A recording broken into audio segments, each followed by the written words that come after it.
Olá, sejam muito bem-vindos a mais uma edição do Dias Platônicos Diálogos Trabalhistas. Aqui fala Rodrigo Dias da Fonseca, acompanhado como de praxe por meu amigo Platão Neto. É uma alegria estar aqui, Rodrigo. Dessa vez a gente vai falar sobre um tema que está causando muita divergência, muita controvérsia, polêmica no seio da Justiça do Trabalho e até fora dela, né? Nós vamos falar sobre o fenômeno da pejotização, seus possíveis aspectos positivos e negativos, e nós temos um convidado para lá de especial nos acompanhando para esse debate, não é assim, Platão? É verdade, Rodrigo. Em primeiro lugar, quero agradecer mais uma vez por essa parceria, né, Rodrigo? Você é um cara que transcende aí os limites do direito, é quase um artista aí fazendo tantas coisas, aí fazendo o direito como uma arte nesses podcasts aqui, também no Duelo Musical, trazendo a música para Goiânia. Então, assim, é uma satisfação muito grande manter essa parceria com você. E hoje temos um episódio muito especial também, com o empossado presidente do Instituto Goiano de Direito do Trabalho, Dr. Tadeu de Abreu Pereira. Dr. Tadeu é um grande advogado trabalhista e nos honrou com a sua presença aqui hoje para falar sobre esse tema tão importante. E ele não está aqui só porque é advogado presidente do IGT, né?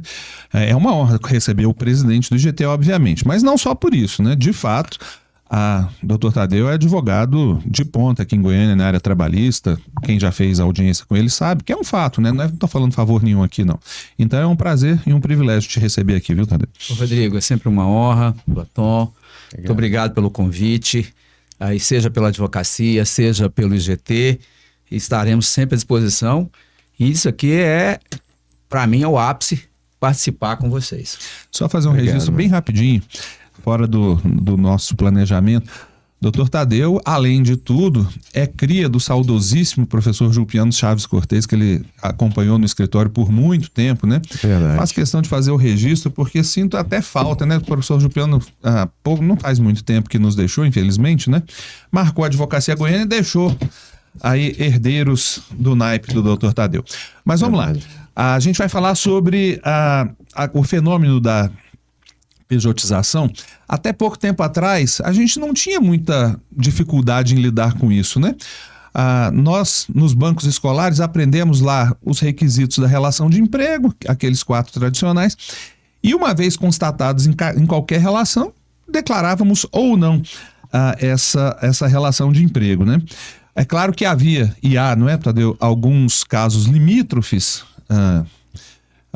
Eu poderia exemplificar a diferença muito tênue, né, entre o vendedor externo empregado e o representante comercial autônomo, por exemplo, né, sempre fácil de distinguir.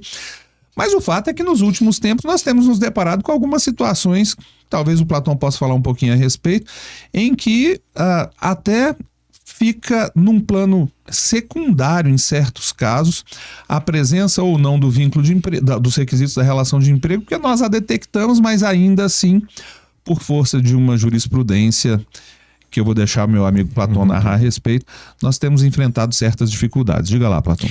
Então, Rodrigo, Tadeu, a questão da pejotização, ela é muito maior do que a discussão trabalhista, com certeza. Hoje, nós temos uma discussão que é nacional, que tem impactos previdenciários, sociais, econômicos e numa série de situações que hoje despertam o interesse de todas as pessoas do Brasil.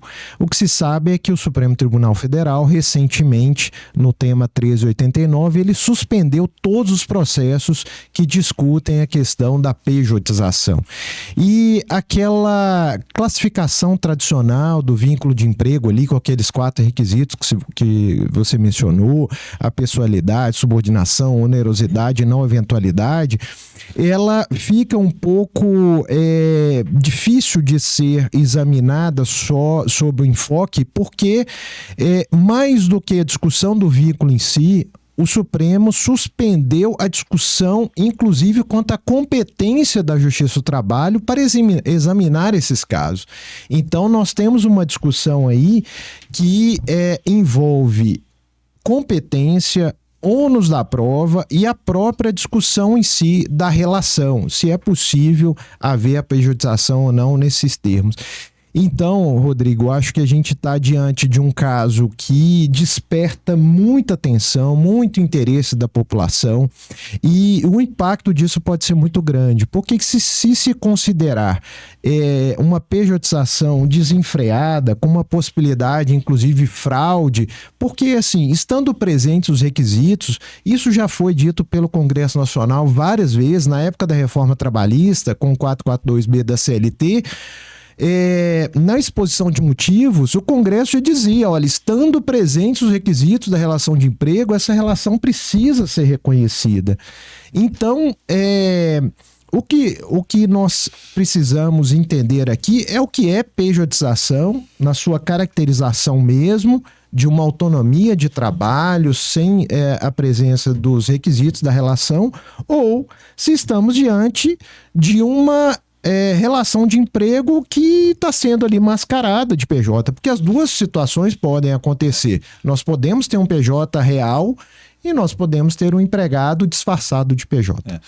Já que você falou da decisão do ministro Gilmar Mendes, vamos trazer o nosso amigo Tadeu para essa história aí, porque essa decisão do Supremo Tribunal Federal, ela tem até dificultado a nós, juízes, sabermos a sua extensão. Tenho colegas que suspendem os processos em que haja discussão mera controvérsia sobre a existência do contrato, outros que exigem que haja um contrato escrito de prestação de serviço como autônomo, pessoa jurídica, para só então suspender se houver essa controvérsia. E eu imagino que nesse contexto aí, a advocacia deve ficar, o advogado deve ficar perdido, não no sentido de desconhecer o direito, perdido no sentido de não saber exatamente como atuar, né? Porque nós estamos vivendo um plano nesse aspecto de insegurança jurídica muito grande. Como é que funciona a coisa aí para vocês, doutor Tadeu? Rodrigo, Platão, quando veio a decisão no tema 1389, todo mundo ficou numa insegurança maior que já estávamos, né? É verdade. E hoje o que nós temos visto é a proliferação de reclamações constitucionais. E reclamações constitucionais não só de empresas, mas também de trabalhadores. De trabalhadores que efetivamente tiveram seu vínculo negado na Justiça do Trabalho, que entraram com reclamação constitucional. Opa, peraí, tem que suspender, tem que definir primeiro. Então não é só...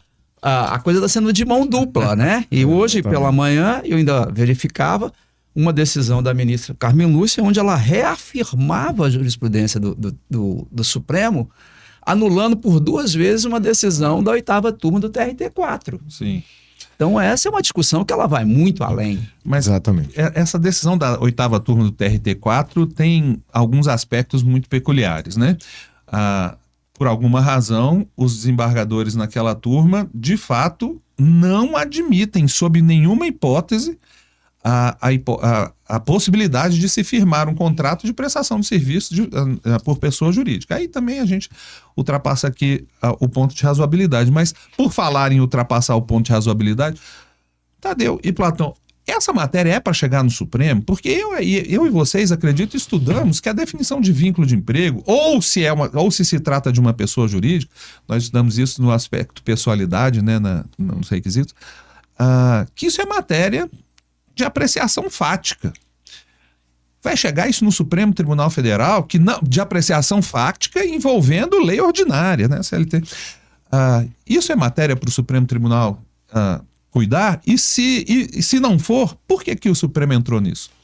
Olha, o Supremo chegou nisso através da DPF 324, né? Que acabou gerando o tema 725, e aí é a grande discussão. Por quê? O causa, né, piloto lá tratava de médicos, Sim. certo? Era vínculo de emprego ou não. Porque, e aliás, nesse ponto, os médicos não querem ser empregados, Sim. Eles querem ser PJs, né? E aí essa foi a discussão que levou. Agora, penso eu, por tudo que nós aprendemos, que não é matéria constitucional. Pois é. Agora, médico não querer ser PJ, não querer ser empregado, eu acho que é perfeitamente compreensível. Tem uma discussão paralela, mas no mesmo sentido dessa que nós estamos tratando, que são dos empregados dessas plataformas digitais, motorista de Uber, para ficar no exemplo mais evidente, que tem muitas ações, né? Mas se você conversar com os motoristas de Uber e principalmente com os líderes deles, que quando se faz essas paralisações que se faz vez ou outra nas grandes cidades, todas as entrevistas que eu vejo, os líderes dizem que querem isso, querem aquilo, melhor remuneração, mas não querem ver o vínculo de emprego reconhecido. Então, a gente está frente a uma situação de fato complicada, porque por outro lado, Platão já deve ter visto, é possível que o Tadeu também, até empregada doméstica sendo contratada como PJ. Tem que ter, eu imagino que tenha que haver algum limite aí. Exatamente. Para mim também não deveria ser uma questão a ser tratada pelo Supremo. Existe uma questão ali que o Supremo coloca como algo preliminar, que é a questão da competência da Justiça do Trabalho para tanto. E aí examinaríamos ali o 114 da Constituição, mas na minha opinião, isso a gente aprende, né, muito cedo ali nos estudos do direito, que o que fixa a competência é o pedido que está sendo feito. Então, se está sendo pedido um vínculo de emprego, qual o órgão judiciário capaz apto a dizer se há um vínculo de emprego ou não? Para mim, não há dúvida, pelo 114 da Constituição, que a Justiça do Trabalho é o órgão jurisdicional apto, né, hábil a fazer a tomar essa decisão. Então, na minha opinião, o Supremo ali está diante de uma situação que, a meu ver, não pode ter outra decisão se não reconhecer a competência da Justiça do Trabalho. A partir do momento que se reconhece, o que mais poderia discutir, que não seria também uma questão constitucional? O ônus da prova. De quem seria o ônus da prova? Se o Supremo falar que a competência é nossa, mas que o ônus da prova é do trabalhador autônomo, aí eu acho que nós estamos numa situação que talvez a Justiça do Trabalho tenha que tomar outros rumos nos seus processos. Bom, antes de tudo, acho que deve ser competência da Justiça do Trabalho, mas essa discussão só se põe porque existe um certo preconceito externado aqui e acolá. O ministro Gilmar Mendes nem esconde nem diria que é preconceito, né? Ele tem resistência mesmo à atuação jurisdicional trabalhista.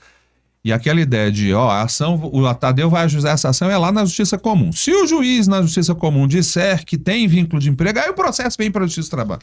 Não tem que É uma dualidade um pouco... Mas é a discussão que se põe, né? Eu sei, mas não... É uma dualidade um tanto estranha. Agora, eu vou até perguntar ao doutor Tadeu, mas me parece que isso que você mencionou é incontornável, que quando houver formalmente uma relação de emprego autônoma, diferentemente do que nós temos apreciado e que nós estudamos, que é aquela história de que se tem relação de trabalho em sentido amplo, a gente vai presumir a relação de emprego. E por isso o ônus da prova é do tomador de serviço. Isso eu acho que é inevitável que vai estar superado. Se houver a prova documental formal de que o vínculo é autônomo e o sujeito entra com a ação dizendo que na verdade era empregado, primazia da realidade, etc., dele será o ônus da prova. Disso eu não tenho dúvida nenhuma. Mas não sei como é que a advocacia encara isso aí tudo, né? É nesse ponto, Rodrigo, Platão, que parte até de muitos colegas, né, de vocês, juízes, estão suspendendo os processos que têm efetivamente uma prova documental, ou seja, um contrato firmado. E se não tiver, não suspende. Se não tiver, não suspende. Tem magistrados não suspendendo, certo? Quando não tem contrato. Agora, eu já vi situação onde o empreiteiro diz o seguinte: olha, eu assinei alguns papéis e a empresa não localizou esse papel. E o magistrado partiu o seguinte: olha, se você assinou um papel é porque tem um contrato, então eu vou suspender. Então, é essa situação que nós temos, e aí vai acabar deságua no aspecto da competência, porque é quem vai ter competência, eu penso que é essa a linha do Supremo, para dizer se aquele contrato é de natureza civil ou se é efetivamente de natureza trabalhista. Por isso é que ele está mandando para a Justiça Comum até agora, né? Pelo que a gente tem visto, delineado pelas decisões. Está sendo mudado, ministro Dino já proferiu decisão dizendo: olha, não, você vai ter que devolver lá à Justiça do Trabalho olha, examina os fatos e provas e aí a gente define efetivamente se houve fraude ou não. Essa é a linha do ministro Dino, pelo que eu já vi em algumas falas dele. Não examinei nenhuma decisão do ministro Dino. Ele é minoritário, né? Sim, é minoritário. Ministro, minoritário. Mas nós temos uma questão aí fundamental em tudo isso, que é a questão previdenciária. Se a gente entender que grande parte do que está acontecendo pode ser admitido e as pessoas podem ser PJs, apesar da situação fática, nós vamos viver no país um descontrole orçamentário gigante, porque não vai haver mais arrecadação, a Previdência não vai ter mais receita, e aí nós não vamos conseguir arcar com as despesas necessárias para assistência social, para aposentadorias e tudo mais. Quer dizer, as pessoas ou vão ter que recorrer a uma previdência privada ou vão ter que ficar sem qualquer assistência se não tiverem outros meios, outras medidas ali. Então, essa é uma questão que, assim, a gente sabe que é o que se arrecada com a Previdência, a gente sabe que o que se recolhe de FGTS e tudo mais é o que vai bancar essa estrutura. Então, não tendo mais imposto de renda, não tendo mais Previdência, não estou falando que não teria imposto de renda, mas as alíquotas acabam diminuindo conforme a situação, podem diminuir. Com queda na receita de imposto de renda, queda na Previdência, sem recolhimento de FGTS e tudo mais, a gente pode passar por um problema muito sério que vai ter impacto nacional. Bom, eu acho que a Previdência é insustentável na atual toada, independentemente disso, porque o envelhecimento da população com uma taxa de natalidade muito baixa, em algum momento esse nosso sistema aí vai furar mesmo. Alguma medida mais drástica em algum ponto ocorrerá. Mas no que você está dizendo, pastor, o problema é cultural, né? Porque o sujeito que é um PJ, um verdadeiro prestador de serviços, ele deve. Eu sei que a maior parte deles não o faz, inclusive advogados. Mas deveria recolher a Previdência Social na condição de trabalhador autônomo. Não se faz. É claro que isso é uma bomba relógio que em algum momento vai explodir, sob a ótica das contas públicas e sob a ótica da assistência que o sujeito um dia vai necessitar, né? Mas eu acho que não tem como fugir da realidade. Dentro de algum limite, eu acho que essas decisões do Supremo que autorizam a prestação de serviço como pessoa jurídica devem mesmo prevalecer. Eu vou invocar aqui, eu acho que se não for um amigo, pelo menos é um conterrâneo do meu caro Platão, o ex-ministro Carlos Alberto Reis de Paula, certa feita dando uma palestra, eu lembro direitinho dele falar isso. Nunca se cogitava nada do que a gente está passando agora, mas nem de longe. O ministro Carlos Alberto Reis de Paula mostrou lá um caso de um alto executivo que ajuizou uma ação trabalhista. E ele disse, não é para isso que existe direito do trabalho, não é para isso que existe justiça do trabalho. Deve-se delinear, ele dizia, né, deve-se traçar uma linha, olha, daqui para cima não é com a gente não, porque a justiça do trabalho é para proteção ao hipossuficiente, aquela história tradicional, né? De uma certa maneira é possível que no Supremo a gente acabe caindo nisso. Eu espero, né, com um julgamento mais moderado, algo do tipo, por exemplo, tem um artigo lá da CLT, agora não vou me arriscar, no 443, parágrafo 1, salvo engano, que define o hipersuficiente. 444, pois é. Talvez, né, seja possível que se aceite de forma absoluta a formalidade nos casos de contratos firmados por esses profissionais mais gabaritados, tem curso superior, melhor remunerados, que sabem o que estão fazendo, que também é uma coisa relativa, que vai ao encontro, me parece, de uma moralidade, inclusive, né? Porque o sujeito faz um contrato de R$100 mil, prestador de serviço, e aí depois quer vínculo de emprego. Acho também que há casos de excesso nesse sentido. Eu só não sei se o Supremo será razoável nesse ponto, já que está cogitando, inclusive, mandar a competência inicialmente para a Justiça Comum, a gente fica um pouco temeroso, né? Meu amigo Carlos Alberto é sim um querido amigo, conterrâneo, foi meu professor na UFMG, confrade na Academia Brasileira de Direito do Trabalho, e ele era meu professor quando foi para o TST, então se acompanhei essa trajetória do ministro Carlos Alberto, e é uma pessoa queridíssima. Mas essa questão realmente, Rodrigo, ela envolve muitos aspectos, né? a discussão no tema 1389 também trata dessa possibilidade de ser PJ ou não, né? Porque qual que é o limiar dessa situação jurídica aí, né? Nós vivemos uma situação em que existem hipóteses muito claras, ou situações jurídicas muito claras, aquele que tem total liberdade e tal, e aquela situação limite ali, aquela zona gris em que nós ficamos numa situação em que a pessoa não tem aquela autonomia, mas também não é um empregado.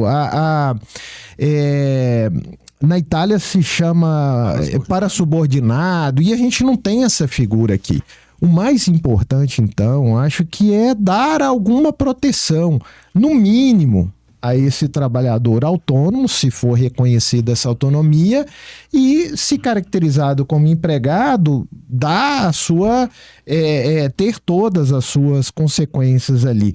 Mas existem aquelas situações, a gente estava conversando aqui antes, né, doutor Tadeu, daquelas situações em que o sujeito recebe uma remuneração muito mais elevada, destacada, e nós temos aquelas exceções.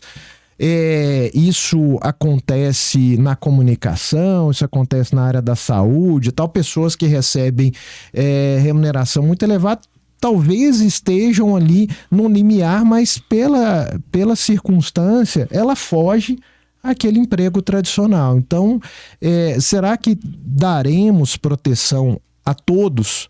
E aí aquela pergunta que fica, né?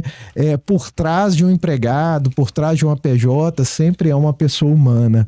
Então isso precisa ser considerado, né? O que o senhor acha, doutor Tadeu? Platão, a gente tem uma situação, a forma como o doutor Rodrigo colocou, a gente tem um critério objetivo, a gente já sabe que a decisão do Supremo não irá por aí, né? Seria muito mais fácil para nós, né, que estamos até para fazer as nossas defesas e para o magistrado julgar. Mas o que nós vemos hoje é um outro fenômeno, doutor Rodrigo.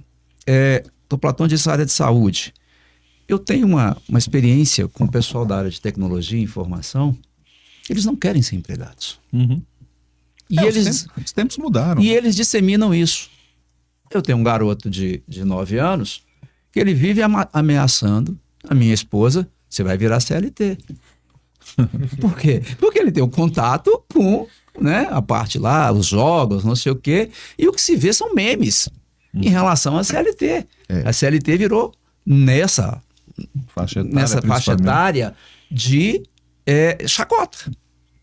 Eu não quero ser CLT. Por quê? Porque o pessoal da tecnologia e informação, eles não querem ser. Eles querem estar lá na Eslovênia, na Suécia ou em Portugal, trabalhando aqui, prestando serviço aqui, e não aceitam mais. Mas tem a CLT Premium, né? Que Sim. Que são a dos benefícios, né? Não é aquela ali tão... Isso que o Tadeu falou é um fato mesmo. A nova geração... Até 9 anos. 9 anos é demais também, porque o filho do Tadeu é precoce demais, né? Mas a nova geração, adolescente, chegando nos 20 anos ali, início da juventude... Eu já percebi isso, inclusive, por reuniões na minha própria casa com amigos de um sobrinho. Eles, de fato, têm uma certa repulsa à ideia da tradicional relação de emprego. O meu pai, o seu não, né? Porque o seu a gente conhece a carreira, mas o meu pai, o sujeito da relação do meu pai, da geração do meu pai, perdão, a ideia era: entro numa empresa e faço minha carreira inteira lá. Né? Aliás, o princípio da permanência. Isso é uma característica dos baby boomers, né? Pois Só que essa nova geração, sei lá o nome que se dá, isso, XYZ, enfim, esse pessoal que está na casa dos 20 anos, eu presenciei uma cena, ninguém me falou, eu vi, de um dos rapazes arrumou um emprego lá, emprego, não sei se era registrado, mas o fato era, ele trabalhava numa um restaurantezinho ali, um bar, boteco, que vendia uns espetinhos. Aí ele tinha que ir lá toda noite, das 19 às 23, algo assim. Primeiro emprego do sujeito, não tem experiência nenhuma, então tava bom demais, uma rendazinha para alguém que não tem despesa nenhuma. Os outros amigos dele, a reação foi: mas todo dia você tem que ir lá fazer a mesma coisa? Não, Deus que me livre. Ou seja, essa ideia da repetição, de ficar preso a uma atividade apenas, sujeito à ordem alheia, não entra na cabeça desse pessoal que está muito premido pela ideia de autonomia, de internacionalização, porque eles querem atingir a tudo quanto é público e ter liberdade para fazer o que desejam fazer. Eu acho também quase que inevitável que nessa toada aí acaba-se que a tradicional relação de emprego, por falta de quem queira estar inserido nela, claro que sempre vai ter quem, né? Mas muito menos. Mudanças ocorrerão nesse sentido naturalmente e independente de nós querermos ou o Supremo impõe. Mas aí tem que ter, desculpa, doutor Tadeu, mas só para não perder o gancho aqui, tem que ter uma ação estatal, então, para preservar para essas pessoas, de alguma forma, algum futuro. Porque, assim, essas pessoas podem se acidentar, elas vão precisar de algum sustento no futuro, elas vão envelhecer. Então, assim, algo precisa ser criado dentro desse modelo. Não dá para eles ficarem à deriva sem qualquer assistência em caso de necessidade. E não pode ser também uma situação em que eles não contribuam nada e o Estado vai arcar. Porque hoje já se fala de uma renda mínima, o Elon Musk já trouxe essa ideia, há um debate acerca disso. Nós já temos, né? Mas sem arrecadação não há, né? Então, assim, eu acho que tem que criar, então, pelo menos uma cultura de poupança para essas pessoas, de previdência privada, sabe? De alguma... aí tudo bem.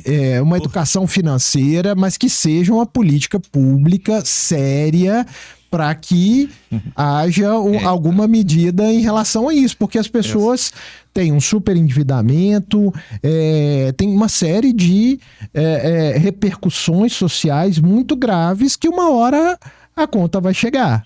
Essa conta vai chegar de todo jeito, porque nem o atual seletista, quem está entrando no mercado de trabalho agora como seletista, eu acredito que daqui a 30 anos vai conseguir ter direito à assistência, à aposentadoria, porque o sistema não fecha. Motivos a gente já falou aqui.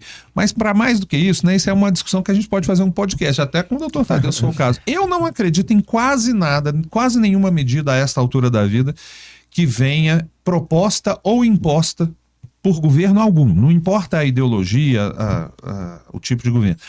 Acho que a pessoa tem livre-arbítrio. E o sujeito que é um prestador de serviços, pejotizado ou não, ele tem, sim, hoje, a forma de se ver garantido, se acreditar na atual Previdência Social, ele tem forma de ser coberto. Tem que recolher, inclusive em situações mais vantajosas do que empregados. O MEI, né, o microempreendedor individual, tem vantagem. Só que o cara não recolhe, porque falta cultura nesse sentido. Eu preferiria o que você falou. Uma educação financeira, que o sujeito buscasse por seus próprios meios assegurar seu futuro, seja através de uma previdência privada, seja através de economia própria, né? Porque eu acho que o sistema não fecha. Um médico, a gente falou aqui de médico, como é que é o pessoal da tecnologia da informação? O sujeito tem uma renda relativamente boa, se tiver a cabeça no lugar, bastante para tentar, por si mesmo, garantir o sustento digno na idade mais avançada. Né? E aí tem que vencer uma coisa também, que muita gente usa disso para se furtar as obrigações, para sonegar, para recolher menos encargos. Então, assim, né, é uma questão muito mais complexa do que uma simples vontade das pessoas. E precisa ter alguma responsabilização ao final. Se não há um seguro para essas pessoas, se não há alguma forma de garantia social, acho que nós estamos condenados ao fracasso mesmo. Patrão, mas nós temos o Tadeu aqui, advogado, diferente de nós dois, vamos explorar ele um pouquinho, que eu tenho curiosidade de saber algumas coisas. Por exemplo, a gente estava falando aqui desde o início sobre essas ações que ficam eventualmente ficam suspensas, né? E aí chega o sujeito lá no escritório. No seu escritório, você me corrija se eu estiver enganado, é mais provável que o empregador te procure nesse sentido. Olha, o sujeito entrou com ação contra a empresa aqui, postulando reconhecimento de vínculo de emprego. Ele não sabe, mas você sabe exatamente a situação que está posta aí. Qual que é que você diz? Ou o que fazer? Primeiro passo, tem contrato? É a regra básica. Você firmou um contrato com esse prestador de serviço seu. Porque hoje o que nós estamos vendo, Rodrigo, é uma régua muito baixa. É o pedreiro como PJ e o servente como MEI. Então, a coisa está muito complicada, né?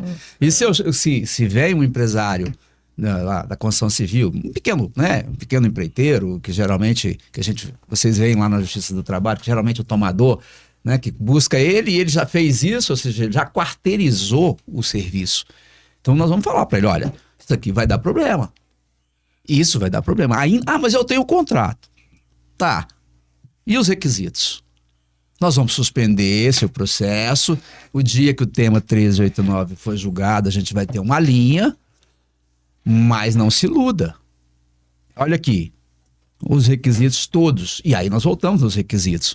Como é que eu posso dizer que um servente seja efetivamente, tenha condição de negociar um contrato? Você falaria a mesma coisa sobre o médico? Não.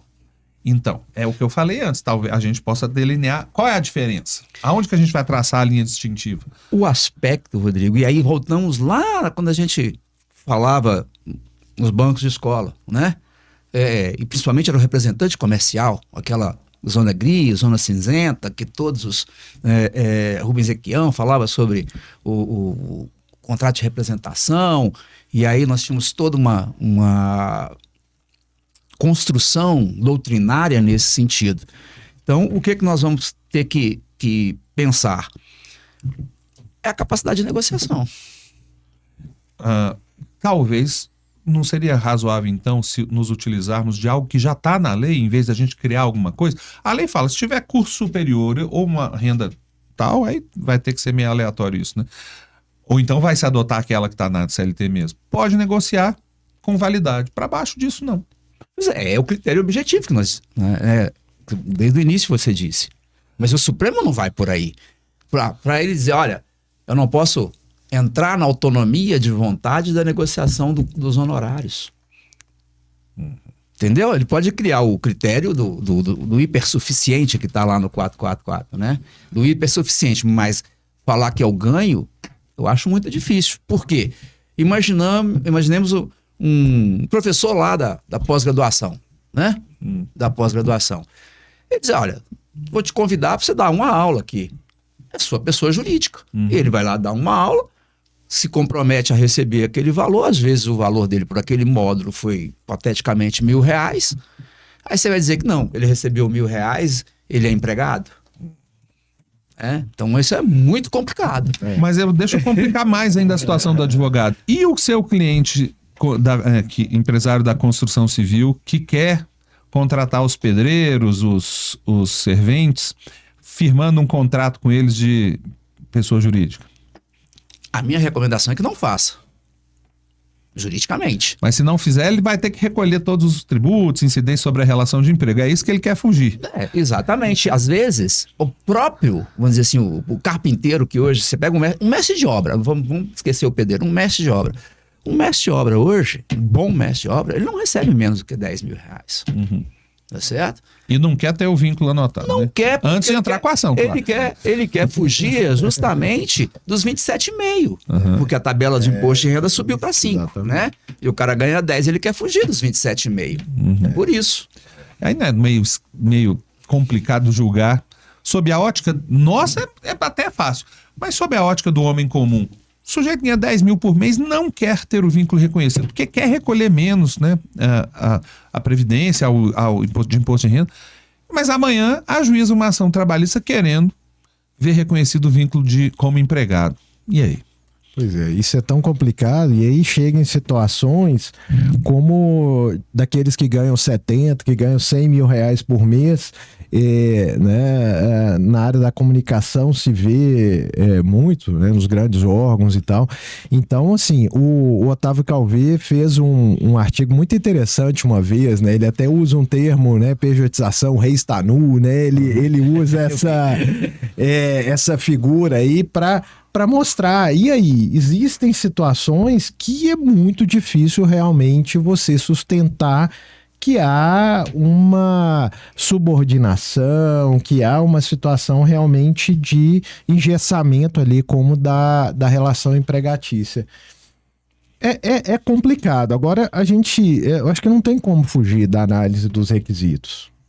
Talvez, e até se alarga, enquanto a gente está pensando em relativizar e flexibilizar isso, também se fala numa ampliação, como na subordinação estrutural, antes que não era nem aquilo que não era nem pensado por nós, a subordinação algorítmica e tudo mais. E aí a gente fica numa situação muito complicada, porque entraríamos nas plataformas digitais, entraríamos numa discussão aí muito mais complexa.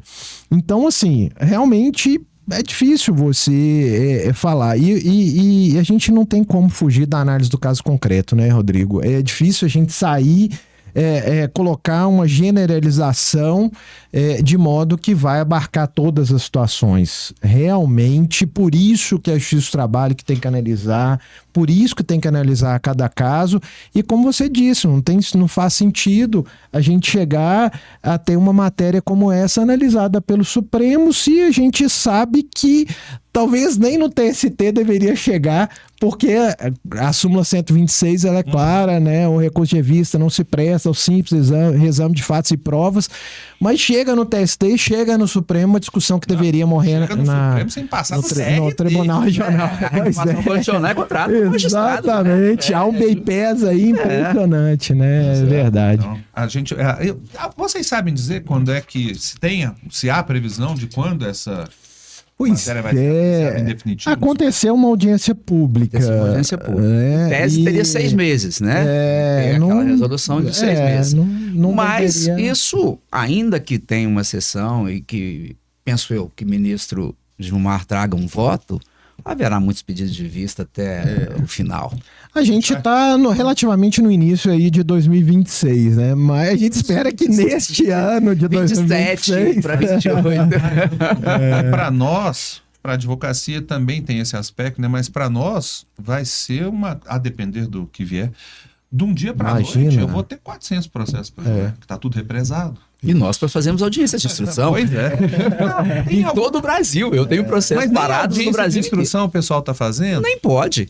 Nossa, tá complicado, né? Não, porque eu tenho uma colega com quem eu divido a vara de trabalho lá, que ela verifica se tem o contrato escrito. Se não tiver, ela faz audiência de instrução e julga. Eu comecei a querer fazer isso, levei uma ação correcional no Conselho Superior da Justiça do Trabalho.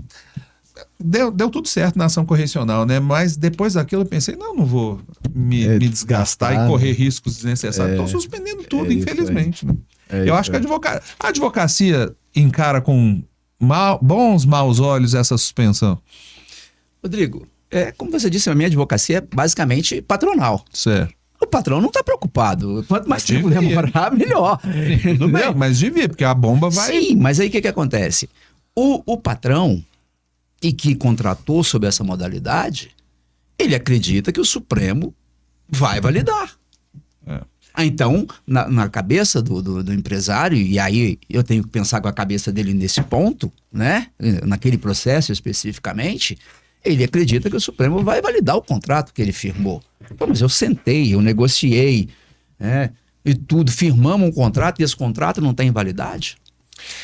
E se acontecer do Supremo entender que a competência da Justiça do Trabalho, eu acredito que haja uma demanda reprimida nisso. Sim. Porque muita gente deixou de reclamar, tô sabendo, não vou nem reclamar porque está suspenso, mas no dia que voltar, além da enxurrada do que está represado, haverá uma demanda aí muito grande daquilo que não se reclamou nesse período. É o que eu imagino. Essa demanda reprimida me faz já propor, que a gente tem que caminhando para terminar, já propor um próximo debate sobre a questão da gratuidade judiciária e dos honorários advocatícios. Muito porque bom. essa demanda reprimida aí, excelente. A gente precisa conciliar essa história aí com na minha visão, obviamente, com um mínimo de responsabilização no ajuizamento de ações trabalhistas. A mim parece que do jeito que a coisa está posta hoje, isso não está exatamente acontecendo. Mas não dá para discutir isso aqui hoje. É isso aí. Já até fica o convite para o doutor Tadeu estar aqui conosco Aceito. quando a gente falar sobre isso, tá certo? Bom demais.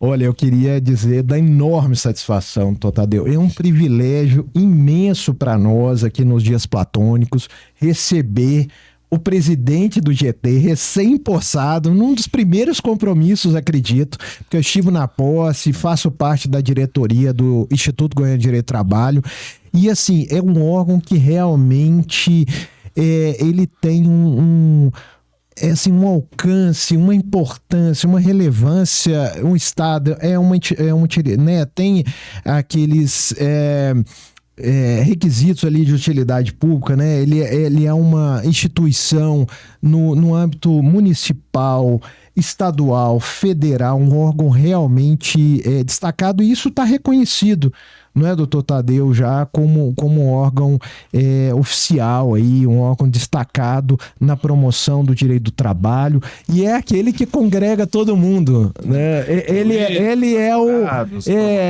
o órgão assim, mais plural, mais heterogêneo, e é aquele que tem capacidade realmente de trazer as grandes discussões.